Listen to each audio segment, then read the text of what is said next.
جتنے شراب کے نام رکھ لیے گئے ہیں میرے آقا نے بہت پہلے بتا دیا تھا شراب کو نام بدل کے پیا جائے گا. آج نشہ پوری طرح سے ہمارے معاشرے کی نسوں کے اندر اتارا جا رہا ہے. اس کے اندر غیروں کا بھی دخل ہے اور خود ہماری غلط تربیت کا بھی نتیجہ ہے. آج میڈیا شراب میں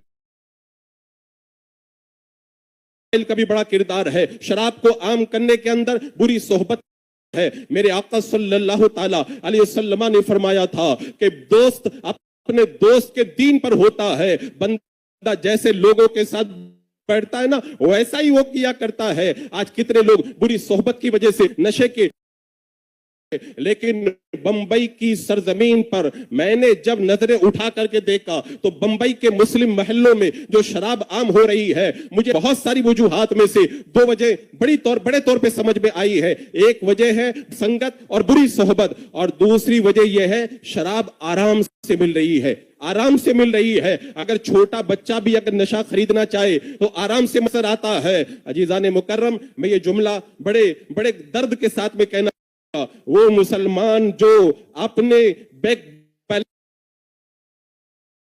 بیلنس کو بڑھانے کے لیے اپنے ہی مسلم محلوں کے اندر شراب بیچ رہے کیا انہیں پتہ نہیں ہے؟ شمائی کو بھی میرے آقا نے حرام فرما دیا. فرمایا شراب جس کے لیے جو ہے وہ نکلی جائے جو نکالے ان پر بھی لعنت ہے. پینے والے پر بھی لعنت, پلانے والے پر بھی لعنت, جو لاتا ہے اس کے لیے بھی لعنت اور جس کے لیے لائی جائے اس پر بھی لعنت ہے. آج چند ٹکوں کے بدلے میں ہم کتنی ماہوں کا گھر اجاڑ رہے ہیں. جب بندہ شرابی بن جاتا ہے تو معلوم کیا ہوتا ہے پورا خاندان تباہ و برباد ہو کر کے رہ جاتا ہے اور اس کے نتیجے کے اندر پورا گھر سسک کر کے رہ جاتا ہے. آج میرے تاریخ میں پڑھا تھا جب ویتنام جنگ ہوئی تھی اور یہاں سے فوجیوں کی لاشوں کو امریکہ تو ان کی لاشوں میں شراب کو بھر کے سپلائی کیا جا رہا تھا. میں نے ہالینڈ کے بارے میں پڑھا تھا وہاں پہ بچوں کو قتل کر کے ان کی لاشوں میں جو ہے وہ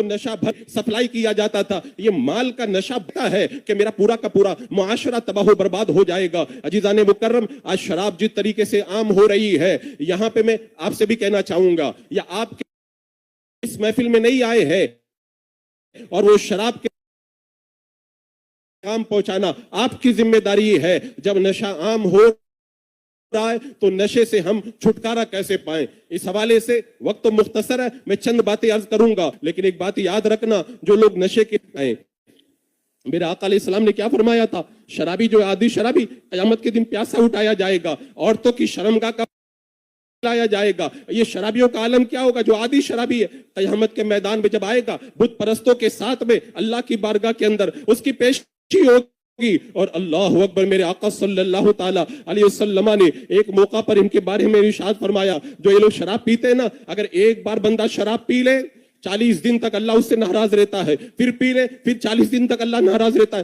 پھر تیسری بار پی لے تو اللہ بارک و تعالیٰ اسے جہنمیوں کا پیپ پلائے گا. یہ کم بڑی سزا ہے. لیکن آج ہمارا مسلم معاشرہ دین سے دور ہے. اسے پتہ ہی نہیں ہے کہ دین کیا چیز ہوا کرتی ہے. عزیزان مکرم میں نے حضرت عبداللہ ابن مسعود کا وہ فرمان پڑھا تو میں تو لرز کے رہ گیا. حضرت عبداللہ ابن مسعود فرماتے ہیں جو شراب کا عادی ہو بغیر تو کے مر جائے اس کو جب قبر میں دفن کر دو تو پھر مجھے جو ہے لکڑی پہ لٹکا دو اور اس کے بعد میں اس کی قبر کو کھول کر کے دیکھو اگر اس کا قبلہ سے منہ پھرا ہوا نہ ملے تو مجھے لکڑی سے نیچے بھی مت اتارنا تم لوگ. یہ کتنی بڑی سزا ہے. بندہ قبر میں رکھنے کے بعد میں اس کا منہ قبلہ سے پھیر دیا جاتا ہے. حضرت عبداللہ ابن مبارک رضی اللہ تعالیٰ عنہ کے پاس میں ایک عورت کا پیغام آتا ہے میرے شوہر کے انتقال کا وقت ہے کلمہ پڑھ پا رہا ہے. حضرت عبداللہ بن مبارک جاتے ہیں اور جانے کے بعد کہتے تو کلمہ پڑھ. نہیں پڑھ پایا مر گیا. موت کے بعد میں حضرت عبداللہ بن مبارک نے دیکھا کہ ان کے شاگرد کو جہنم کی طرف فرشتے لے جا رہے ہیں اور چہرہ زخمی ہے. تو نیک آدمی تھا تو کیوں جہنم میں جا رہا ہے؟ وہ کہنے لگا ہفتے کے اندر ایک مرتبہ میں شراب پیتا تھا اس کا نتیجہ ہے مجھے موت کے وقت کلمہ بھی نصیب نہ ہوا اور مجھے جہنم کی طرف لے جایا جا رہا ہے. یہ کتنا بڑا وبال ہے. اللہ اکبر. حضرت جنید بغدادی رضی اللہ تعالیٰ عنہ خطاب فرما رہے ہیں ایک بندہ شرابی تھا وہ اٹھ کر کے آ کر کے روتا ہے رو کر کے کہتا حضور میں بہت بڑا شرابی ہوں کہ اللہ میری توبہ قبول فرما. حضرت جنید بغدادی نے کہا کیا تیرے گھر پہ تیرا کوئی انتظار کرتا ہے؟ اس نے کہا میں شرابی ہوں میرا کون انتظار کرے گا؟ گھر والوں کو پتا ہے میں کہیں کے کنارے پڑا ہوں گا میں گندگی میں پڑا ہوں گا. حضرت جنید بغدادی کہتے سن تیرا کوئی انتظار کرے یا نہ کرے، رب کی رحمتیں تیرا انتظار کر رہی ہے. تو آ رب کی بارگاہ میں، اگر آج توبہ کرے گا اللہ تبارک و تعالیٰ تیری تو قبول فرما لے گا. عزیزان مکرم، یہ سنبھلنے کا وقت ہے، یہ سدھرنے کا وقت ہے. خود بھی سنبھلو. اور میں جو عرض کر رہا تھا کہ جو نشے کی لت میں گرفتار ہے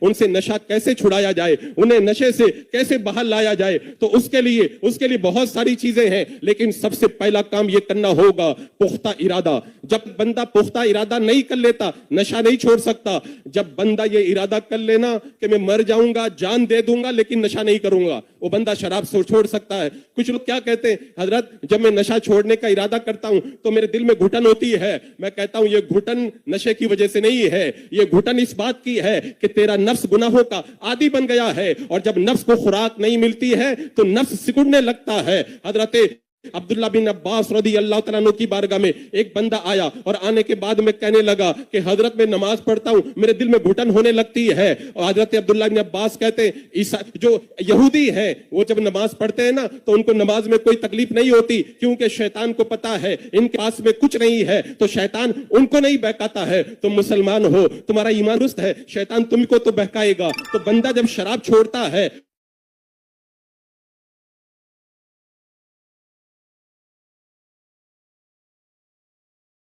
تو جو گھٹن ہوتی ہے وہ گھٹن کس بات کی ہے؟ شیطان اسے ورغلاتا ہے، نفس اسے ستاتا ہے، اسی کی گھٹن وہ محسوس کرتا ہے. اگر شراب چھوڑنا چاہتے ہو سب سے پہلے پختہ ارادہ کر لو، جان آتی ہے. اور دوسرا کام یہ کرو، سچی توبہ. سچی توبہ کا معنی معلوم ہے؟ توبہ نصوح کا معنی یہ بتایا گیا جیسے بکری کے تھنوں سے جب دودھ نکال لیا جائے نا تو دوبارہ تھنوں میں نہیں جاتا ہے. بندہ ایسی توبہ کر لے. حضرت ماعز رضی اللہ تعالیٰ عنہ کو دیکھو، حضرت غامدیہ کو دیکھو. حضرت غامدیہ علیہ السلام کی بارگاہ میں آئی تھی اور آ کر کے انہوں نے اللہ کے رسول صلی اللہ کی بارگاہ کے اندر عرض کیا تھا، حضور مجھے پاک فرما دے، حضور مجھے پاک فرما دے. عزیزان مکرم، اب سوچے، اندازہ لگائے، گناہ ہونے کے بعد میں کوئی بندہ آ کر کے کہتا ہے کہ مجھے معاف کر دے. درود پاک پڑھ لیں. اللہم صلی علی سیدنا و شفیعنا و حبیبنا و مولانا محمد مبارک وسلم، صلاۃ و سلام علیک یا رسول اللہ صلی اللہ تعالی وسلم. اللہ کے رسول علیہ السلام نے فرمایا جب ثابت ہو گیا زنا تو میرے آقا نے فرمایا جب تمہارے پیٹ کا بچہ پیدا ہو جائے تب آنا. جب بچے کو لے کر کے آئی تو میرے آقا علیہ السلام نے فرمایا جب کھانے کے لائق ہو جائے تب لانا. اور پھر اس کے بعد میرے آقا علیہ السلام نے اس پر حد کو جاری فرمایا ہے. عزیزان مکرم، بندہ جب اتنا ارادہ کر لینا پھر کبھی گناہ کے قریب نہیں جایا کرتا ہے. درود پاک پڑھیں. کیا مسئلہ ہے؟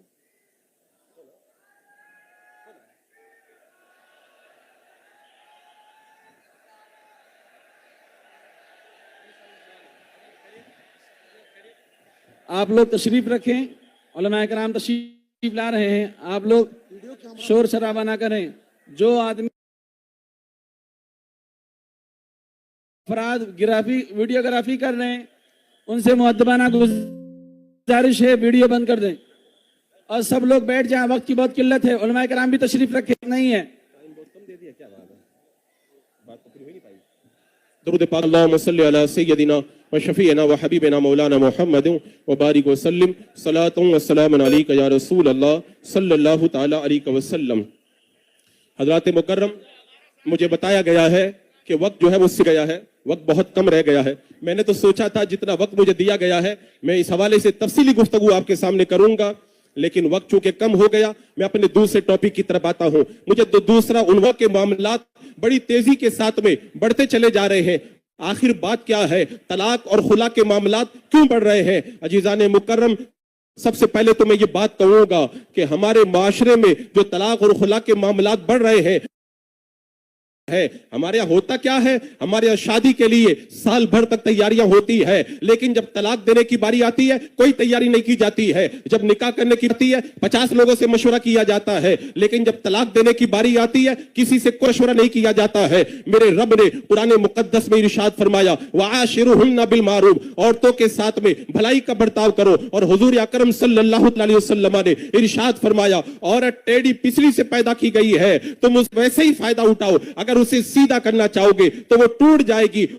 اور اس کا ٹوٹنا یہ طلاق ہے. اور ادھر عورت سے میرے آقا نے ارشاد فرمایا جو عورت اپنے شوہر کو راضی نہیں کر سکتی وہ اپنے مولا کو بھی راضی نہیں کر سکتی ہے. اور پھر جب طلاق میرے آقا نے ارشاد فرمایا حلال چیزوں میں اللہ تبارک و تعالیٰ کی بارگاہ میں سب سے زیادہ ناپسند چیز اگر کوئی ہے تو وہ طلاق ہے. اور ادھر عورت سے فرمایا جو عورت بلا وجہ اپنے شوہر سے طلاق مانگتی ہے اللہ تبارک و تعالیٰ اسے جنت کی خوشبو بھی نہیں عطا فرمائے گا. یہ کتنا بڑا وبال تھا. لیکن اس کے باوجود بھی ہم دیکھ رہے ہیں ایک زمانہ تھا جب نکاح ہوتا تھا تو کہتے ہیں شادی اور نکاح یہ زمانے بھر کا زندگی بھر کا ساتھ ہے. اور آج کل تو ایسا ہوتا ہے شادی ہونے کے بعد میں جیس کے برتنوں پر دھول بھی نہیں جمتی ہے اس سے پہلے ہی طلاق کے واقعات خلا کے واقعات پیش آنے لگ جاتے ہیں. اور اللہ تبارک و تعالیٰ نے طلاق کا اختیار کس کو دیا؟ طلاق کا اختیار اللہ تبارک و تعالیٰ نے جو دیا ہے مرد کو دیا ہے کیونکہ مرد کے پاس میں عقل زیادہ ہے. اس کے باوجود بھی طلاق کے معاملات اتنی تیزی کے ساتھ میں بڑھ رہے ہیں. اور میرے آقا علیہ السلام نے اس کی طرف اشارہ بھی کیا تھا روزانہ شیطان کا جب پانی پہ تخت لگتا ہے سارے شیطان آتے ہیں اور آ کر کے اپنے دن بھر کی کاروائی کو پیش کرتے ہیں. شیطان سنتا ہے سب کو شاباشی دیتا ہے. تبھی ایک شیطان اٹھ کر کے کھڑا ہوتا ہے وہ کہتا ہے لڑا دیا میں نے ان میں جھگڑا کروا دیا. شیطان اسے قریب بلاتا ہے اور دیتا ہے. یعنی شیطان یہ چاہتا ہے کہ طلاق واقع ہوتی ہے تو نتیجہ کیا نکلتا ہے؟ دو لوگ نہیں تباہ ہوتے ہیں ان کے بچے تباہ ہوتے ہیں. اور جب جائز راستہ نہیں رہ جاتا ہے مرد اور عورت ناجائز راستہ اختیار کرتے ہیں. نتیجے کے اندر معاشرے کے اندر حرامی بچوں کی تعداد بڑھتی ہے. پورا معاشرہ تباہ و برباد ہو کر کے رہ جاتا ہے. اور یہ مت سمجھنا کہ بہکانے کے لیے شیطان خود بھی آتا ہے. کبھی کبھی شیطان اپنے ایجنٹوں کو بھی بھیجتا ہے. ہم نے تو دیکھا ہے ایک عورت اپنے گھر میں بیٹھی ہوئی پڑوسن آتی ہے اور آ کر کے کہتی ہے ارے تیرا شوہر رات میں اتنا لیٹ کیوں آتا ہے؟ کوئی عورت آتی ہے آ کر کے بتاتی ہے ارے تمہارے بچے کے پاس تو بہت سادہ موبائل ہے تمہارا شوہر اچھا موبائل کیوں نہیں دلاتا ہے؟ ایک پڑوسن آتی ہے آ کر کے اپنی پڑوسی عورت سے کہتی ہے کہ ارے تمہارے گھر میں تو فرنیچر بڑا سادہ ہے. وہ پڑوسن چلی جاتی ہے. شوہر جب گھر پہ آتا ہے میاں بیوی میں تکرار شروع ہوتی ہے اور نتیجہ یہ نکلتا ہے تکرار ہوتے ہوتے معاملہ طلاق تک جا پہنچتا ہے. اس طرح کی جو عورتیں ہیں شیطان کا ایجنٹ بن کر کے ہمارے گھروں کے اندر آیا کرتی ہے. عزیزان مکرم واقعات بڑھ رہے ہیں نا اس کے اندر ایک وجہ تو آزمائش ہے. یہ کچھ ایسے واقعات رہتے ہیں جس میں عورت کی آزمائش اور امتحان ہوتا ہے اس میں کسی کی کوئی غلطی نہیں ہوتی ہے. لیکن جو زیادہ تر طلاقیں واقع ہوتی ہے وہ طلاق عورت کی غلطیوں کی وجہ سے واقع ہوا کرتی ہے. میں نے اس حوالے سے تقریباً 25 اسباب کا پتہ لگایا. مرد اور عورت میں خلا کیوں ہوتا ہے طلاق کیوں ہوتی ہے 25 طریقے میں نے اس سلسلے میں ڈھونڈے. اب وقت تو بہت کم رہ گیا 2-4 باتیں میں آپ کے سامنے رکھ دیتا ہوں. طلاق واقع ہونے کے اندر خلا ہونے کے اندر سب سے زیادہ اگر رجحان کسی چیز کا ہے تو میں دیکھ رہا ہوں وہ دین سے دوری کی وجہ سے طلاق کے زیادہ واقع ہے. شادی سے پہلے ہال بک کیا جا رہا ہے طرح طرح کے آئٹموں کا آرڈر کیا جا رہا ہے جائز خریدا جا رہا ہے. میں نے آج تک نہیں سنا کہ شادی سے پہلے لڑکے والوں نے اپنے لڑکے کو بٹھا کر کے لڑکی والوں نے اپنی لڑکی کو بٹھا کر کے یہ ہے شادی کے بعد میں مرد کے یہ حقوق ہے عورت کے یہ حقوق ہے. اس شادی زندگی تمہیں ایسے گزارنا ہے سارے کام کر لیتے ہیں اور جو اصل مسئلہ ہے اس کے بارے میں نہ مرد کو بتایا جاتا ہے نہ عورتوں کو بتایا جاتا ہے. پھر کہتے ہیں حضرت طلاق ہو گئی ہم کیا کریں؟ آج جو طلاقیں واقع ہو رہی ہے نا وہ دین سے دوری کی وجہ سے واقع ہو رہی ہے.